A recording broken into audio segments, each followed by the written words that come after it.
यदि आपकी उम्र 100 साल की है तो 100 साल में आपको टोटल कितने दिन मिल रहे हैं? 365 से जरा गुणा करिए 100 का, लगभग 36,000 आएगा, लगभग, है ना?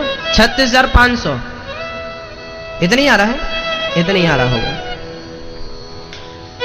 यदि आप 100 साल जीते हैं मेरी मां, यदि आपकी उम्र 100 साल है तो दिन कितने मिले आपको? 100 साल की उम्र है यदि आपकी तो आपके पास दिन है केवल 36,500।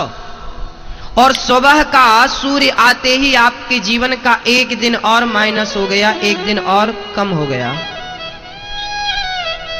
यदि आपकी उम्र 80 साल है तो फिर आपके दिन और कम हो जाएंगे, लगभग 25-26 हजार हो जाएंगे। यदि आपकी उम्र 50 साल है तो दिन और कम हो जाएंगे। यदि आपकी उम्र 40 साल है तो आपके दिन और कम हो जाएंगे। सीधी सी बात है कि हमें तो केवल दिन दिए गए हैं। जिस समय जो सूर्य उदय होगा, जिस क्षण आपको मरना है वो समय निश्चित हो चुका है, क्योंकि हमारी मृत्यु हमें रोज मार रही है और वो आखिरी डे जब हमें मारेगी ना तो वो पूर्ण रूप से मार डालेगी। इसलिए कहते हैं कि मेरी मां गई बहुत थोड़ी रही, नारायण अवचेत, काल चिरैया चुग रही, निस दिन आयु खेत, बहुत चली गई थोड़ी बची है। अब ये बची हुई भगवान के चरणों में समर्पित कर दो, नहीं तो कुछ हाथ लगने वाला नहीं है। आपकी कितनी उम्र होगी बहन? 25 साल के हो आप? 25 साल, 32, 32। आप कितने साल के हो मां? 35। मैया आप कितने साल की हो?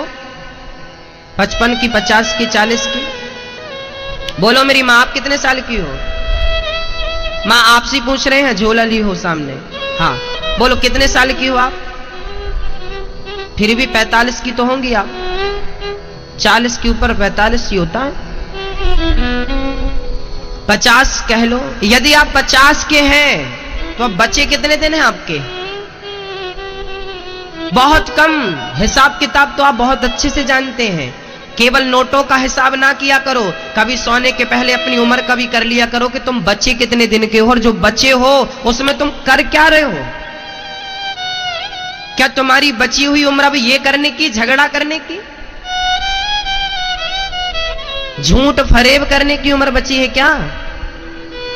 उठ जाग मुसाफिर भोर भई, अब रैन कहां तू सोवत है। जो सोवत है वो खोवत है, और जो जागत है वो पावत है। मेरी मां हर क्षण हम मर रहे हैं और हमें पता ही नहीं चल रहा है। हमारा लड़कपन मर गया, हमारी जवानी मर गई, आधा बुढ़ापा मर गया। पूरे मर जाओगे।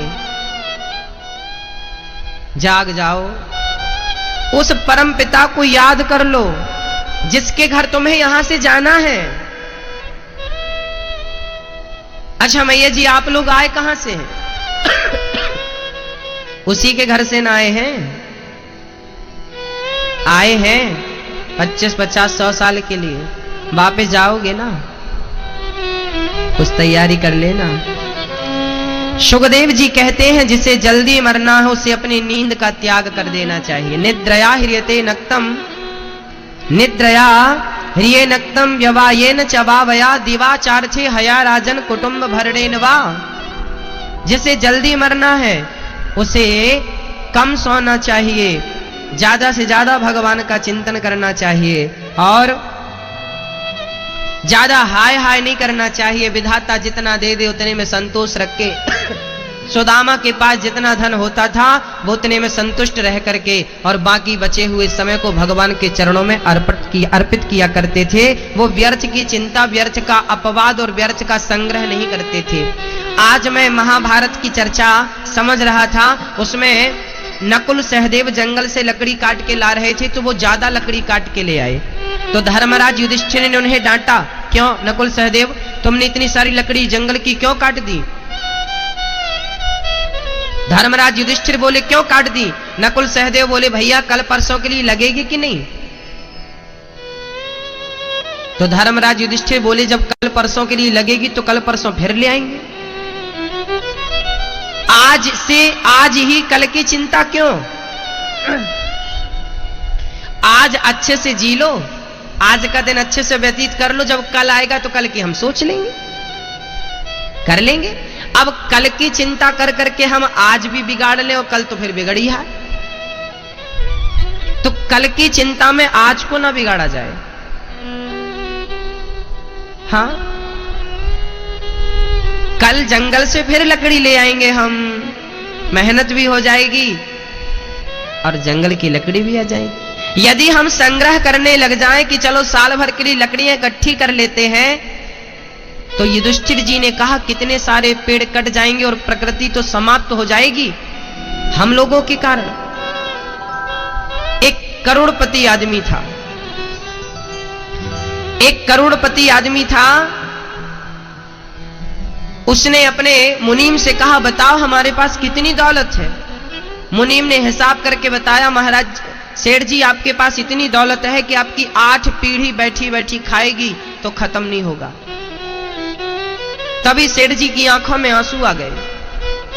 मुनीम ने कहा आपके पास इतनी दौलत है, बेशुमार दौलत है कि 8 पीढ़ी आपकी बैठे बैठे खाएगी तो खत्म नहीं होगा। सेठ की आंखों में आंसू आ गए। मुनीम ने कहा क्यों रो रहे हैं? सेठ जी बोले 8 पीढ़ी तो खा लेगी, 9वीं का क्या होगा? तो क्या आपको भी इतनी दूर का सोचना है? जो बहुत सोचते हैं वही तो दुखी हैं आज। वही सेठ जब घर से बाहर निकला तो एक बूढ़ी सी अम्मा घर के बाहर, किसी के घर के बाहर आटा मांग रही थी। तो घर वाली निकली बहन और उसने बढ़िया आटा, उसे बढ़िया 1.5-2 किलो आटा दे दिया। वो अम्मा खुश होके घर गई, दूसरे घर पे नहीं मांगा। सेठ ने कहा क्यों? तूने एक ही घर में आटा मांगा, दूसरे घर में क्यों नहीं मांगा? बूढ़ी अम्मा बोली कि आज का जुगाड़ पूरा इसी घर में हो गया तो दूसरे घर जाने की जरूरत नहीं। हमें तो 1 किलो आटा रोज लगता है हमारे बच्चों तक के लिए, और ये आज 1.5 किलो मिल गया है तो दूसरे घर जाने की जरूरत नहीं है। बोले कल रोटी भूख लगेगी तो कल भगवान फिर देगा, कल की चिंता क्यों? जिसने मुंह दिया है, जिसने पेट दिया है, वो अन्न भी देगा। अजगर करे न चाकरी, पंछी करे न काम, दास मलूका कह गए सबके दाता, सबका पालनहार वही है। अपने अपने घरन की सब काहू को पीर, उसे पीर सब घरन की, सो धन्य धन्य रघुवीर। हमें कल की चिंता में आज को बिगाड़ना नहीं है। चलो आज मैं आपको समय बांट के देता हूं। 1 घंटा अपने बच्चों के साथ खेला करो, बच्चों को दिया करो। 1 घंटा अपनी पत्नी के साथ बैठा करो, पत्नी को प्यार से बात किया करो। 1 घंटा अपने पति के साथ बैठा करो। चलो 2 घंटा बैठो, बात करो प्यार से, कल की प्लानिंग कर लो थोड़ी सी। 1 घंटा अपनी मां के पास बैठो, मां बाप के पास बैठो, है ना। 1 घंटा, चलो 4 घंटे 6 घंटे बिजनेस करो, व्यापार करो, काम करो। चलो 8 घंटे काम करो, पैसे कमाओ। पर कम से कम 24 घंटों में यदि आप काम को 8 घंटे देते हैं, पत्नी को 2 घंटे देते हैं, बच्चों को देते हैं, माँ बाप को देते हैं, आप अपने आप को देते हैं, तो क्या ईश्वर का हक नहीं है कि वो आपसे समय ले? 24 घंटे में आपने यदि आधा घंटा भी आपने निकाल लिया ना मेरी माँ, तो वो आधा घंटा आपको चार्ज रखेगा कन्हैया। भाई दिन भर मोबाइल चलाओ पर 1 घंटा तो चार्ज में लगाना ही पड़ता है, नहीं लगाओगे तो बैटरी डाउन नहीं हो जाएगी। तो आप जब भगवान के सामने बैठते हैं ना तो आपकी बैटरी चार्ज हो जाती है और वो दिन भर काम करती है। आज की चार्ज हो गई, कल की कल कर लेना, परसों की परसों कर लेना। ईश्वर के सामने बैठकर 2-5 मिनट आंख बंद करो और उस परम पिता को याद करो और कहो कि हे नाथ मैं आपको कभी भूलू नहीं। बोलो हे नाथ मैं आपको कभी भूलू नहीं।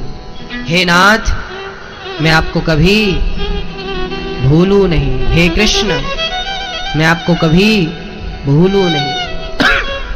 हर हाल में उस परमपिता को याद रखना मेरी मां। सुखदेव जी कहते हैं कि राजन,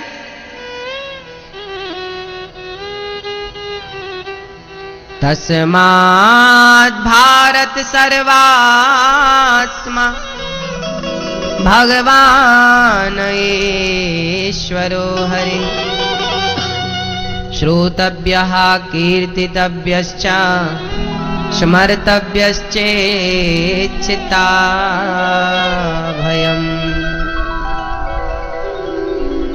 सब में ईश्वर को जानो। श्री राममय सब जग जानी, करहु प्रणाम जोर जुग पानी। सब में ईश्वर है, ये भाव रखिए अपने हृदय में। सब में कौन है मेरी मां? ईश्वर। सर्वम खलविदम ब्रह्म। सब में परमात्मा है, ये भाव रखिएगा हृदय में, उसे भूल ना जाइएगा। ईश्वर को सब में देखने की कोशिश करिए। मैया जी बताओ भगवान कहां है? मैया बैठ जाओ, मेरी मां बैठ जाओ। बहन बताइए भगवान कहां है? कहां रहते हैं भगवान? बोलो, कहां रहते हैं भगवान? मैया जी बताओ भगवान कहां रहते हैं? कहां रहते हैं मां? मैया जी, ओ मैया, आप ये ना सोचना कि हम उस मैया से पूछ रहे हैं, हम आप सबसे पूछ रहे हैं। बताओ भगवान कहां है? सब बताएंगे। कहां?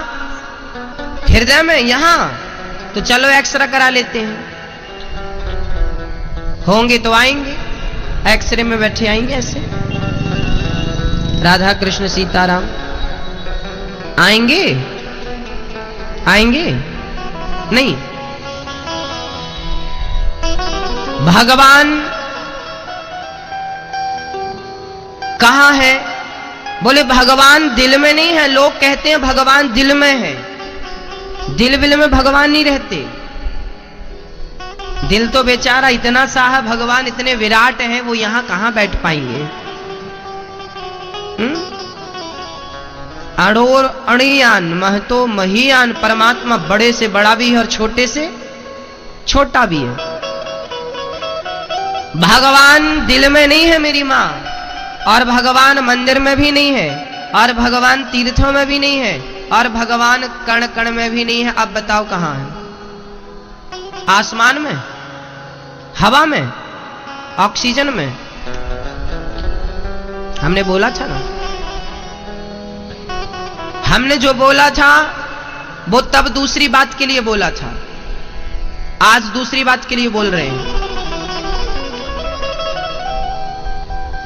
हमारी ही बातें कई प्रकार से कही जा सकती हैं, कई सब्जेक्ट के लिए। हां, पेट्रोल के बहुत सारे काम होते हैं, केवल इंजन नहीं चलाता, बहुत सारे काम होते हैं। बताइए भगवान कहां रहते हैं? ना तो दिल में, ना तो दिमाग में, ना तो मंदिर में, ना तो तीर्थ में, ना तो कण कण में। कहां? बोले भगवान रहते हैं भक्त के विश्वास में। यदि विश्वास है तो भगवान है, और विश्वास नहीं है तो ईश्वर नहीं है। यदि विश्वास है तो इस खंबे में ईश्वर है, और विश्वास नहीं है तो ईश्वर नहीं है। विश्वास था प्रहलाद को तो कहा कि खंबे पर ईश्वर है। हिरण्यकश्यप ने प्रहार किया, खंबा टूटा, नरसिंह भगवान निकले। भक्त की बात सच हो गई। भक्त की बात मिथ्या ना हो, इसलिए भगवान को खंबा तोड़कर निकलना पड़ा। भगवान भक्त के विश्वास में है मेरी मां। यदि विश्वास से आप कहती हो कि मेरे हृदय में भगवान है तो है, और यदि विश्वास डगमगाया तो फिर भगवान नहीं है। मानो तो मैं गंगा मां हूं, और ना मानो तो बहता। मानो तो वो ईश्वर है जिसे दुनिया पत्थर कहती है। यदि विश्वास और श्रद्धा उसमें लग जाए तो वो परमात्मा प्रकट हो सकता है वहां से। नहीं है विश्वास तो राम तुम्हारे सामने आकर खड़े हो जाएं तो तुम राम को पहचान ना पाओगे। रावण के सामने खड़े तो थे राम, क्या रावण पहचान सका? श्री कृष्ण खड़े तो थे कंस के सामने, श्री कृष्ण खड़े तो थे शिशुपाल के सामने, क्या ये लोग कृष्ण को पहचान सके? शिशुपाल तो गाली देता रहा। जिनकी कथा आप सुन रहे हैं उन्हीं कृष्ण को गालियां देता रहा शिशुपाल, सामने खड़े रहे। याद रखना मेरी मां, अर्जुन ने कृष्ण को पहचान लिया और दुर्योधन ने कृष्ण को नहीं पहचाना, जबकि कृष्ण दोनों के सामने थे। अर्जुन के सामने भी थे और दुर्योधन के सामने भी थे। फर्क केवल इतना था कि अर्जुन के हृदय में विश्वास था, जबकि दुर्योधन के हृदय में संदेह था कि ये कैसा भगवान है, ये भगवान हो नहीं सकता। और संशयात्मा विनश्यति, गीता में लिखा है, यदि ईश्वर के प्रति डाउट हुआ तो वो नाश कर देगा डाउट आपका।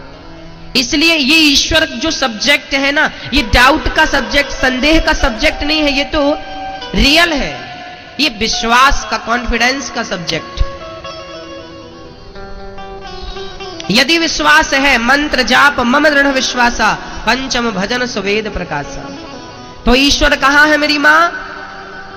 बोलो, विश्वास में। अब फिर यही प्रश्न मैं उठाऊंगा कि ईश्वर कहां है, तो आपको फिर अब तीसरा जवाब देना पड़ेगा। अब ये दोनों जवाब जो मैंने कल परसों बोला था कि ईश्वर ऑक्सीजन के रूप में है, आज बोल रहा हूं ईश्वर विश्वास के रूप में है। अब फिर मैं प्रश्न कर रहा हूं कि ईश्वर कहां है। अब फिर आपको तीसरा उत्तर देना पड़ेगा। बताइए ईश्वर कहां है? कहां है? अब वो समझिएगा। अब ये तीनों बात समझ में आ जाएंगे, इसके बाद चौथी फिर कोई बात नहीं होगी इस सब्जेक्ट में। तीसरी बात यह है कि ईश्वर हम सब में है। सी राम सर्वम खलविदम ब्रह्म, सी राम मैं सब जग जाने, गोस्वामी तुलसीदास जी कह रहे। अहम ब्रह्मास्मि सोहम तत्त्वमसि, ये वेद वेदांत गरज गरज के कह रहे। सब में ईश्वर है। आप यहां जितनी मेरी मां बहन बेटियां बैठी हैं, सब में कौन है? ये रास्ते से गुजरने वाले लोग कौन है? सब भगवान है। एक उदाहरण से, एग्जाम्पल से इसको समझने की कोशिश करते हैं। मिट्टी का बना हुआ घड़ा और मिट्टी की बनी हुई गिलास और मिट्टी की बनी हुई सुराही और मिट्टी के बने हुए खिलौने और मिट्टी की बनी हुई तपेली, बर्तन। अब बताइए इन सब में क्या है? क्या है? समझ में आ रही है? नहीं आ रही है? चलो मैं आपके हिसाब से समझता हूं, समझाता हूं। मैया, आपके कान में जो झुमके हैं ये किस चीज के हैं? सोने के। ये जो गले में बड़ा सा हार है किसका है? बोलो, सोने का। ये जो बाजू में आपने पहना था वो क्या था? सोना। ये कमर में जो पहना था वो क्या था? सोना। क्या था? माथे पे जो पहनती हैं माताएं वो क्या था? माथे पे पहनी मां, उसका नाम है बिंदिया, पर वो है किसकी? सोने की। बाजू में पहना था बाजूबंद, नाम है बाजूबंद, पर वो है क्या? कमर में पहना था करधन, क्या बोलते उसको? करधन ही। ठीक, नाम करधन है पर है क्या? सोना। गले पे पहना है रानी हार, नाम रानी हार है पर है क्या? हाथ में पहना चूड़ी, नाम चूड़ी है क्या? सोना। सोने के सिवा कुछ है? नाम अलग हो सकता है, उसका रूप अलग हो सकता है। बिंदिया का रूप अलग है, बालों का आकार अलग है, हार का आकार अलग है, नाम अलग हो सकता है, रूप अलग हो सकता है, पर सबके भीतर है एक ही चीज। क्या है? कॉमन एक चीज सबके भीतर है। क्या है वो? क्या है वो? गोल्ड, सोना। हर आभूषण का नाम अलग हो सकता है, हर आभूषण का रूप अलग हो सकता है, पर हर आभूषण के भीतर है क्या? क्या है? सोना, गोल्ड, उसके सिवा कुछ भी नहीं। उसी प्रकार चींटी का रूप अलग हो सकता है, स्त्री का रंग अलग हो सकता है, पुरुष का रूप अलग हो सकता है, हाथी का आकार अलग हो सकता है, नाम रूप रंग अलग अलग हो सकते हैं, पर सबके भीतर तत्व तो वही परमात्मा समाया हुआ है। जैसे हर आभूषण में सोना समाता है, ऐसे हर व्यक्ति में ईश्वर समाया हुआ है। आप में भी वही समाया है और मुझ में भी वही समाया। इसलिए कहा जाता है कि ईश्वर सब में है, सी राम मैं सब जग जाने। सब में कौन है मेरी मां? कौन है मेरी मां? ईश्वर है। किस रूप में है? जैसे हर आभूषण में सोना है। एक दूसरा उदाहरण से आपको समझाऊं, ये बात बिल्कुल आपकी आएगी समझ में। नहीं आए तो फिर हम कुछ नहीं कर सकते। अब भी नहीं आए तो फिर हमसे कुछ नहीं होगा आपके लिए। ये क्या है बस ये बताओ, क्या है? रुमाल। और अच्छे से देखो ये क्या है? रुमाल। ये रुमाल कुछ बोल रहे कपड़ा। ना तो ये रुमाल है ना तो ये कपड़ा है। एक्चुअली इसके अंदर ना सिर्फ धागा है। यदि हम एक एक धागा निकालना शुरू कर दें तो क्या रुमाल बचेगा? क्या कपड़ा बचेगा? ना तो कपड़ा रह जाएगा ना तो रुमाल रह जाएगा। इसके भीतर क्या समाया हुआ है? बोलो, धागा। और इसके भीतर समाया धागा है। पर हम कभी दुकानदार से कहते हैं कि भाई साहब धागा देना? हम तो कहते कपड़े देना। है धागा पर नाम क्या हो गया? कपड़ा। उसी प्रकार ये जो संसार है, ये नाम जरूर संसार पड़ गया, पर परमात्मा के जैसे धागे के ही एक रूप को आप कपड़ा कह देते हैं, उसी प्रकार ईश्वर के ही एक रूप को हम संसार कहते हैं। ईश्वर ही संसार है, वही बन गया। जैसे धागा रुमाल बन गया, ऐसे ईश्वर संसार बन गया। सर्वम खलविदम ब्रह्म। सीय राम मैं सब जग जानी, तुझ में राम मुझ में राम, सब में वही समाया है। कहां देखूं मैं बाहर? कहां जाऊं? कहां देखूं मैं? बताओ। मुझे तो इन माओं में ही भगवान नजर आ जाता है, मुझे तो इन पिताओं में ही भगवान नजर आ जाता है, मुझे तो इन छोटे छोटे बच्चों में मेरा कन्हैया नजर आ जाता है। बस कहां जाऊं बाहर देखने? मैं तो रोज भगवान को देखता हूं। यदि आप प्रश्न करें आपने भगवान को देखा, तो मैं कहूंगा मैं रोज देखता हूं। आप यहां जितने बैठे सब भगवान हैं। ये तो अपनी अपनी दृष्टि का खेल है, ये तो अपने अपने नजरिए की बात है। हाँ, समस्या तो है सबके साथ, बस नजरिए की है बात। नजरिया कैसा है आपका देखने का वो मुझे नहीं पता, पर नजरिया ठीक हो तो परमात्मा सब जगह है। हर बुजुर्ग में, हर स्त्री, जब मैं बोल रहा हूं चींटी से हाथी तक सब में वही है, तो फिर क्या बात समझ में आ जानी चाहिए। हाँ मां, समझ में आएगी बात। यदि वो परमात्मा तुम्हारे भीतर से निकल जाएगा ना, तो लोग तुम्हें चिता पे रख के जला देंगे। जब तक वो है तब तक ही तुम्हारी आंख काम कर रही है, तुम्हारे कान काम कर रहे हैं, तुम्हारी जिह्वा काम कर रही है, तुम्हारा पेट काम कर रहा है, तुम्हारा मस्तिष्क काम कर रहा है। वो परमात्मा निकल जाए, जिसे हम आत्मा कहते हैं, वो परमात्मा निकल जाए तो तुम और हम कुछ काम कर पाएंगे? कहो मेरी माँ, भाई जी, भैया जी, काम हो पाएगा कुछ हमसे? नहीं। तो इनडायरेक्ट हमारा काम कौन कर रहा है मां? ईश्वर ही कर रहा है ना। ईश्वर को देखिए, सब में देखिए। महाराष्ट्र के संत हुए श्री नामदेव जी। क्या नाम था? संत संत संत बोलो जोर से।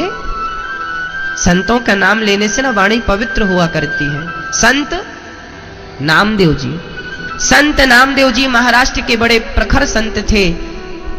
एक दिन वो रोटी बनाकर बाहर रोटी बना रहे थे और अंदर घी की कटोरी लेने गए। उसी क्षण क्या हुआ कि कुत्ता आया, रोटी मुंह पे दबाया, भागा। संत नामदेव जी घी की कटोरी लेके अंदर से जैसी बाहर आए, देखा कि वो मेरी रोटी लेके कुत्ता भाग रहा है। संत जी तुरंत घी की कटोरी लेके कुत्ता के पीछे दौड़ पड़े। भगवान, सूखी रोटी ना खाओ, आपका दिया घी है, घी तो चुपड़ लो, कम से कम सूखी रोटी ना खाओ। कुत्ते को भगवान के रूप में देख के दौड़ने लगे। लोग कहते हैं बाबा तुम पागल हो, ये कुत्ता है, कृष्ण नहीं है।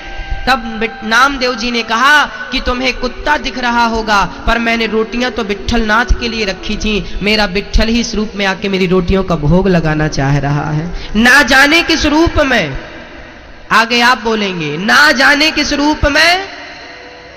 जोर से बोलो ताकि दुनिया को पता चले कि आपको सब पता है। बोलो, ना जाने किस रूप में नारायण मिल जाए, नारायण मिल जाए।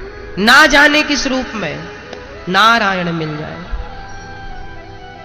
पता नहीं इस भीड़ में मेरा कृष्ण कहां बैठा है। वो सुन रहा है मेरी सारी बातें, वो बैठा होगा यहीं कहीं, राधा रानी भी बैठी होंगी, श्री हनुमान जी भी बैठे होंगे यहीं कहीं, पता नहीं कहां बैठे हैं।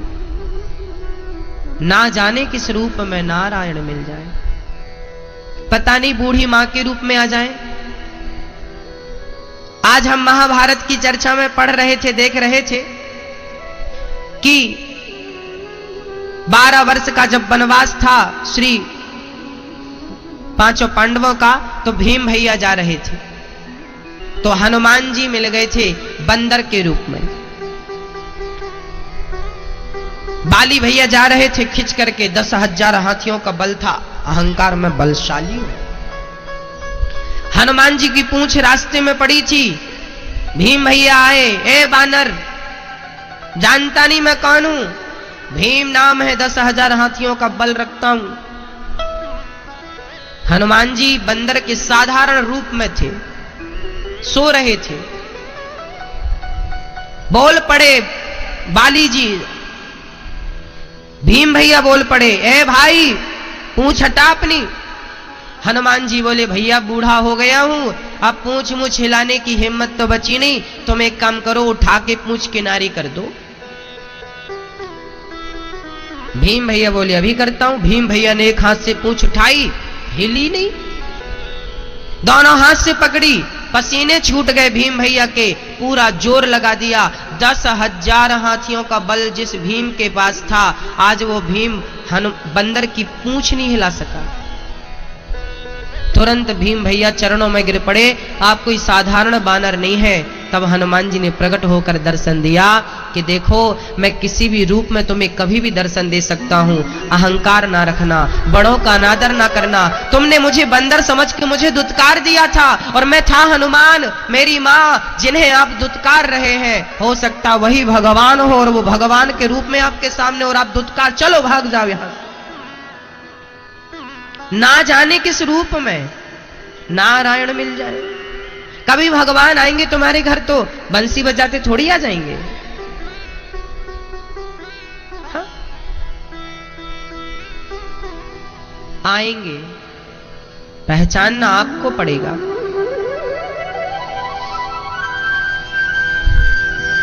एक बार शंकर जी के मंदिर के बाहर, मंदिर के पिछवाड़े में ना कुछ गंजेड़ी लोग गांजा पीते रहे, चिलम भरी और हर हर महादेव चढ़ाई।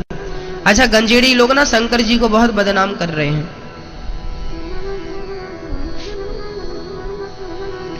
ये लोग कहते शंकर जी, गांजा पीने के पहले शंकर जी इनको बांध के ना मिर्ची का खूब धुआं देना चाहिए,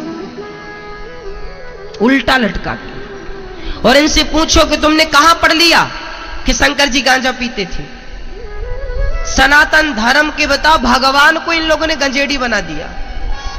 आजकल शंकर जी की एक फोटो बहुत चल रही है, शंकर जी चिलम लिए बैठे हैं। तुम संस्कृति को तबाह कर रहे हो कि तुम संस्कृति के नाम पे अपने आप की छवि बना रहे हो, क्या कर रहे हो? शंकर जी गांजा पी सकते हैं, तुम्हें अक्कल है? शंकर जी जहर पीते हैं, और वो भी कंठ पे रखते हैं, इसलिए उनका गला नीला पड़ गया, नाम पड़ गया नीलकंठ।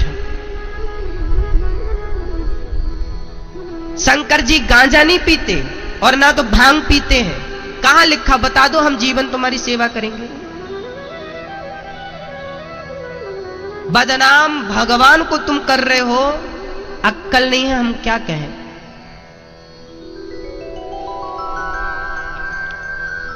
शंकर तो कर्पूर गौरम करुणावतारम, शंकर जी का एक ही नशा है, सदा वसंतम हृदयारविंदे भवम भवानी सहितम नमामि। शंकर जी हर पल केवल एक ही मंत्र जपते हैं, राम राम। शंकर जी नशा करते हैं, केवल राम नाम का नशा करते हैं। शंकर जी की हर श्वास में राम नाम छिपा होता है। हां, शंकर जी को आप क्या समझते हैं? कर्पूर गौरम, शंकर जी काले नहीं है, कपूर की तरह गोरे। कर्पूर गौरम, अवतार कैसा है? करुणावतारम। सबसे जल्दी प्रसन्न होने वाले भगवान शंकर हैं, करुणा के अवतार हैं। शंकर जी की आंखों में आंसू आ जाते हैं भक्त के लिए। कर्पूर गौरम करुणावतारम संसार सारम, संसार का संहार करने वाले भुजगेंद्र हारम, जिनके गले पे भुजंग लटके हों, जिसके गले पे जहर हलाहल जहर हो, वो गांजा पिएगा?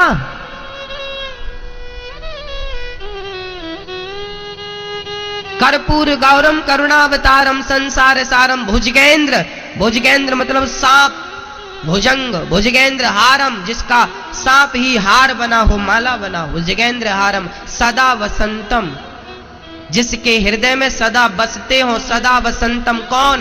सीताराम बसते हो। सदा वसंतम हृदयार विंदे, जिसके हृदय में सदा सीताराम बसते हो। ऐसे भगवान शंकर को भवम भवानी, भवानी सहित माता पार्वती सहित शंकर जी के चरणों में हम प्रणाम करते हैं। ये शंकर जी की स्तुति है।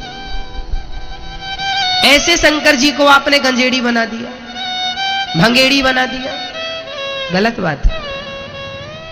तुम हिंदुओं को, तुम्हें तो सही ज्ञान होना चाहिए, तुम तो सही दिशा में चलो, तुम तो शंकर जी को ना बदनाम करो। जब तुम ही बदनाम करोगे तो दूसरे गाली दें तो इसमें क्या आश्चर्य है? दे तो रहे हैं दुनिया के लोग तुम्हारे देवी देवताओं को गाली, तुम क्या कर रहे हो?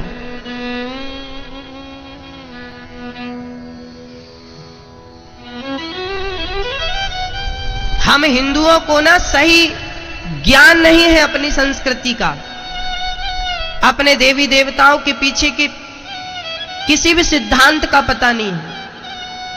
शंकर जी कौन है, वो नंदी के ऊपर क्यों बैठते हैं, वो भभूति क्यों रमाते हैं, वो गले पर सर्पों की माला क्यों रखते हैं, उनके चंद्रमा क्यों है मस्तक पर, उनके जटाओं से गंगा क्यों बह रही है? क्या इन क्यों का आपके पास जवाब है? नहीं है। क्या इस जवाब को जानने की कोशिश की? नहीं की। हर क्यों का उत्तर होता है, कारण होता है। शंकर जी बैल के ऊपर, नंदी ही शंकर जी का वाहन क्यों है? बताओ। चत्वार श्रृंगास्त्रयो अश्वपादा द्वय शीर्षे सप्त हस्तासु। जिस नंदी पर शंकर जी सवार होते थे उसके 7 हाथ होते थे, सप्त हस्तासु। नंदी के 4 पांव होते हैं, अर्थात धर्म के 4 चरण होते हैं, सत्य दया दान तप। बोलो धर्म के कितने चरण होते हैं? धर्म के कितने चरण होते हैं? 4, सत्य दया दान तप।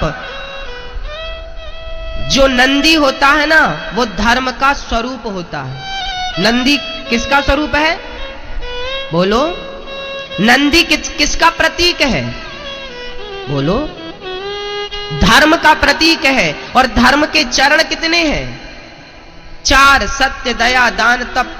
तो शंकर जी नंदी के ऊपर नहीं बैठे, नंदी के ऊपर नहीं मेरी मां, नंदी तो धर्म का प्रतीक है। भगवान शिव तो धर्म के ऊपर बैठे हैं। वाह! जो शंकर धर्म पर आरूढ़ होते हो वो शंकर है। शंकर जी बैठे किस पर है? धर्म पर बैठे हैं। और शंकर जी का नाम लेकर गांजा पीने वाले या धर्म कर रहे हैं। गांजा पीना धर्म नहीं तो क्या है? शंकर जी धर्म की सवारी करते हैं, वो धर्म पर बैठे हैं। और तुम देख लो कि तुम कहां बैठे हो।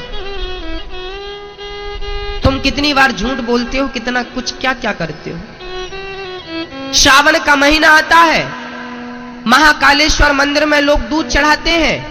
1 लीटर दूध में 10 लीटर पानी मिलाया जाता है। आप शंकर जी के मंदिर में जो दूध चढ़ाते हैं, एक बार उस दूध पे नजर डालिए कि वो दूध कैसा होता है। बिल्कुल पानी, एक केवल सफेद होता है, व्हाइट, बाकी दूध का कुछ नहीं होता उसमें, व्हाइट कलर है बस। सही बोल रहा हूं कि गलत बोल रहा हूं? बोलो भाई।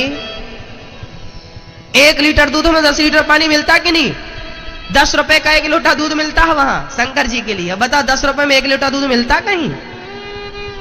खुद को पीना हो तो पेवर गाढ़ी चाय चाहिए, और शंकर जी के ऊपर तो फिर केवल व्हाइट पानी बस चढ़ा दो।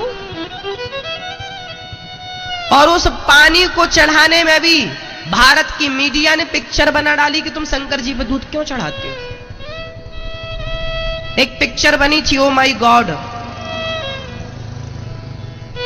वो पिक्चर केवल इसलिए बनी थी कि शंकर जी पर दूध क्यों चढ़ाया जाता है। वो दूध यदि गरीबों को पिलाया जाए तो उनका कल्याण होगा। तो पूछो कि वो गरीब आदमी वो वाला दूध पिएगा भी क्या सही? हाँ? जिसमें 1 लीटर दूध में 10 लीटर पानी हो, वो दूध तुम पियोगे कि कोई गरीब पिएगा? पिक्चर बना डाली 3 घंटे की पूरी। दूध क्यों चढ़ाते हो? वो सारा पैसा गरीबों में बांटो।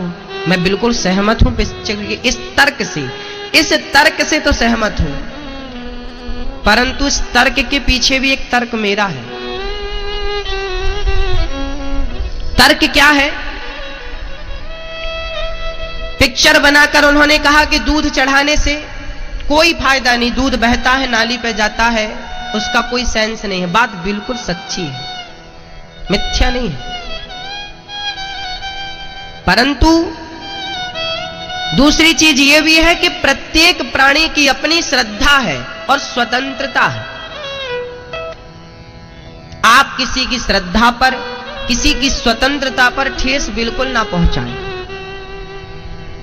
हम दूध चढ़ा रहे हैं या पानी चढ़ा रहे हैं, वो हमारी श्रद्धा है और वो हमारी स्वतंत्रता भी है। ये दोनों बातें क्लियर हैं। अब आगे चलते हैं। अब आगे मैं बहुत बड़ा तथ्य आपके सामने रखता हूं। अच्छा ये बताओ मेरी मां, शंकर जी को दूध नहीं चढ़ाना चाहिए, इसकी बहुत सारी पिक्चर बन चुकी हैं। जबकि दूध चढ़ाने से क्या किसी के घर का चूल्हा बुझता है? क्या किसी की सुहाग उजड़ती है? क्या किसी के हाथों की चूड़ियां टूटती हैं? क्या किसी मां का बेटा समाप्त होता है? क्या किसी पत्नी का सुहाग उजड़ता है? क्या किसी बेटे के सिर से पिता का साया समाप्त होता है? नहीं। शंकर जी को दूध चढ़ाने से किसी का कोई नुकसान नहीं, परंतु शराब पीने से कितनी सारी माओं के बेटे समाप्त हो गए, कितनी पत्नियां बेवा हो गई, विधवा हो गई, कितने बच्चों के सिर से पिता का साया गुजर गया, समाप्त हो गया, और कितने घर पे कमाने वाले, 2 रोटी कमा के खिलाने वाले समाप्त हो गए। किसके कारण? किसके कारण? शराब के कारण। अब देखिएगा, शंकर जी को दूध नहीं चढ़ाना चाहिए, ये बात तो पिक्चर बना के बता दी दुनिया को, पर यह बात आज तक किसी पिक्चर में नहीं बताई गई कि शराब पीने से चूल्हे बुझ जाते हैं, शराब नहीं पीना चाहिए। क्या इसके लिए आज तक कोई पिक्चर बनी? क्या आपके भाइयों को, क्या आपके पतियों को, क्या आपके घर के पुरुष वर्गों को आज तक किसी भी प्रकार की पिक्चर से यह चेतावनी दी गई कि शराब ना पियो? आपकी पत्नी किस प्रकार तबाह होती है, आपके बच्चे किस प्रकार बर्बाद होते हैं, आपकी माँ बाप पर किस प्रकार का कष्ट आता है। आज तक किसी फिल्मी दुनिया से एक भी पिक्चर रिलीज नहीं हुई कि शराब के विरोध में हो। दूध के विरोध में तो सब खड़े हो गए भक्तों, शंकर सनातन संस्कृति के विरोध में सब खड़े हो गए, पिक्चर बना डाली, पर शराब बंद होनी चाहिए इसका कोई विरोध नहीं करता। सब पी रहे हैं, जो बना रहे हैं वो खुद पी रहे। मतलब अच्छी चीज का विरोध कर देंगे, पर जिसका विरोध करना था उसका विरोध आज तक नहीं किया। विरोध तो ठीक, विरोध तो दूर रहा।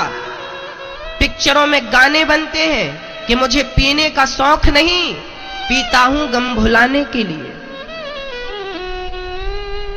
पिक्चर के गाने हैं या नहीं? बोलो भाई। पिक्चर में गाना है कि मुझे पीने का शौक नहीं, पीता हूं गम भुलाने के लिए। अब ये मूर्ख पुरुषों को जब ये गाना सुनते हैं तो उनको लगता है कि यार बात तो सही है, मैं पीता तो नहीं हूं पर गम बहुत है, टेंशन बहुत है, चलो पी लेते। क्योंकि वो गा रहे हैं ना बड़े बड़े हीरो कि पीने का शौक नहीं, पीता हूं गम भुलाने। तो ये गम भुलाने के लिए पी रहे हैं कुछ लोग, और ये गम भुलाते भुलाते एक दिन अपने परिवार को भुलाकर और मिट्टी में मिल जाते हैं। शंकर जी के दूध को इन्होंने हवा बना दिया। हाँ, आज हमारे नौजवान बच्चों से जब हम बोलते हैं ना कि बेटा तुम कथा सुना करो, तो नौजवान भाई लोग बोलते हैं कथा में क्या रखा है। आज का नौजवान भाई 3 घंटे कथा सुनने को बेकार समझता है, पर 3 घंटे की पिक्चर वहां जाती है, वहां जाते 3 घंटे पिक्चर देखते हैं और वहां देखते क्या है, बोले मुन्नी बदनाम हुई डार्लिंग तेरे लिए।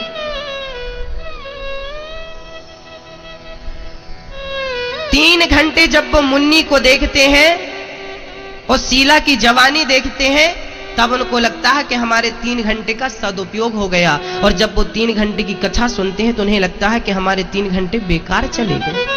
जब ये थिंकिंग आपके अंदर होगी तो आप संस्कृति को क्या बचाएंगे, आपसे हम क्या उम्मीद करें। आप तो खुद तबाह हो, और जो खुद तबाह है वो किसे बचा सकता है। याद रखना, खुद डूबने वाला किसी डूबते को बचा नहीं सकता। 1 लाख बुझे दिए एक को जला नहीं सकते, और एक जला हुआ दिया लाखों बुझे हुए दियाओं को जला सकता है। जो लोग सत्संग से भागकर और मूवी की तरफ भाग रहे हैं, ये सब बुझे हुए दिए हैं, ये क्या जलाएंगे। ये पहले खुद तो जल जाएं ज्ञान से और विवेक से, तब तो किसी को जलाएंगे। ये खुद तो सही रास्ते पे आ जाए, तब तो किसी को लाएंगे। हां, ये बुझे हुए दिए हैं, इन्हें 3 घंटे की पिक्चर में अपना सदुपयोग लगता है समय का, और कथा सुनते हैं तो मम्मी को बोलते पागल मेरी मां 3 घंटे कथा सुन के आ गई। तो कथा में मैं क्या आपको गड्ढे में गिरने की बात कह रहा हूं क्या?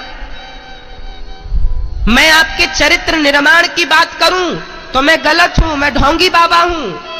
और वो शीला की जवानी और मुन्नी बदनाम हो रही है वहां पर, वो तुम्हारा कैरेक्टर अच्छा बनाएंगे, है ना, वो तुम्हारे चरित्र का निर्माण करेंगे और कथा से तुम्हारा। अब जब उल्टी सोच है तो हम क्या करें। जिसे नीम मीठी लगने लगी हो और शक्कर ही कड़वी लगने लगी हो, उसका जरूर मलेरिया बिगड़ा हुआ। जल्दी इलाज कराओ, नहीं सत्यानाश हो जाएगा। जब गुरुजनों की बातें और जब माता पिता की बातें तुम्हें बेकार लगने लगे और गलत आदमी की बातें तुम्हें अच्छी लगने लगे, समझ लेना कि तुम्हारा सर्वनाश होना निश्चित है। और आज भारत का यही दुर्भाग्य है कि आजकल के बच्चों को माँ बाप की बात अच्छी नहीं लगती, उनके फ्रेंडों की, दोस्तों की बात अच्छी लगती है। यही उनके पतन का कारण है। आज हम आपके बच्चों से कहें कि बेटा माथे पे तिलक लगाया करो, थोड़ा चोटी रखा करो, सिखा रखा करो, बुद्धि विकसित होती है। चाणक्य की लंबी चोटी थी, चोटी रखने से बुद्धि विकसित होती है। हिंदुओं तुम तो पहचान लो, तुम्हें अक्कल आ जाए, हम दूसरों का ठेका लिए ही नहीं, हमने तुम्हारा लिया है बस। चोटी रखने से तुम्हारी बुद्धि बढ़ती है, तिलक लगाने से तुम्हारा मन शांत होता है। तिलक लगाने में शर्म आती है आज के नौजवान भाइयों को, चोटी रखने में शर्म आती है नौजवान भाइयों को। और शराब की दुकान में शाम को 5:30 बजे चले जाना, लाइन लगा के खड़े हैं सारे भाई लोग, तिलक लगाने में शर्म आती है, पर शराब की दुकान में लाइन पर खड़े होना इन्हें गर्व लगता है कि वाह हम तो बड़ी महंगी पी रहे हैं। गर्व की बात है। ये आपकी औलाद है मेरी मां, आपकी औलाद की बात कर रहा हूं। ये हम सबकी संतानें ऐसी हो गई आजकल, और केवल इंदौर नहीं पूरे भारत की बात कर रहा हूं मैं, जो सुन रहे सबके लिए। आज तुम्हारी संतान ऐसी हो गई है, सही बात गलत लग रही है, सही शिक्षा बुरी लग रही है। एक मंदिर के किनारे कुछ गंजेड़ी लोग बाहर बैठे गांजा पी रहे थे। मंदिर के पिछवाड़े में शंकर जी का मंदिर था। हर हर महादेव, हर हर महादेव रोज पीते समय बोलते महादेव महा। एक दिन महादेव तो कर्पूर गौरम करुणावतारम, शंकर जी को लगा कि चलो इनको एक बार दर्शन दिया जाए। शंकर जी प्रकट हो गए। कहो बेटा तुम्हें क्या चाहिए। तो वो गंजेड़ी ना बड़े नशे में चढ़ गए थे, वो नशा था, नशे में थे, नशा था। शंकर जी आए, बोले क्या वरदान चाहिए, मैं प्रकट हूं। उन गंजेड़ियों को लगा कि कोई नकली शंकर है ये। घूमते रहते ना बहुत सारे बाजार में, ये नकली है। गंजेड़ियों ने कहे तू भी आ, लेगा क्या? शंकर जी बोले मैं लेता नहीं हूं, तू वरदान मांग, मैं शंकर भक्त। तू ज्यादा चढ़ा लिया कि अपने आप को शंकर मान रिया है? तेने ज्यादा चढ़ा रखी है। और शंकर जी बोले मैं ज्यादा ना चढ़ा रखी छोरा, मैं भगवान हूं। अब उन गंजेड़ियों ने माना ही नहीं कि ये भगवान है। एक गंजेड़ी बोला चलो एक काम करो, चिलम की आग बुझ गई, चल तू भगवान है ना, एक काम कर, चल चिलम में आग लगा, चल मुझे ये वरदान दे, चिलम में आग लगा। लो भगवान शंकर खड़े हो, मांग क्या रहा कि चिलम में आग लगा दे। शंकर जी बोले ले आग। आग का गोला रखा, शंकर जी चले गए। जब उनका नशा उतरा तब अक्कल आई कि वो भगवान ही थे। पर अब क्या, अब पछताए होते क्या जब चिड़िया चुग गई खेत। बस मैं वही बात आपसे कहता हूं कि यदि तुम्हें नशा लगा, नशा केवल गांजे में नहीं होता मेरी मां, ज्यादा धन मिल जाए ना तो धन भी तुम्हें नशा में डुबा देता है।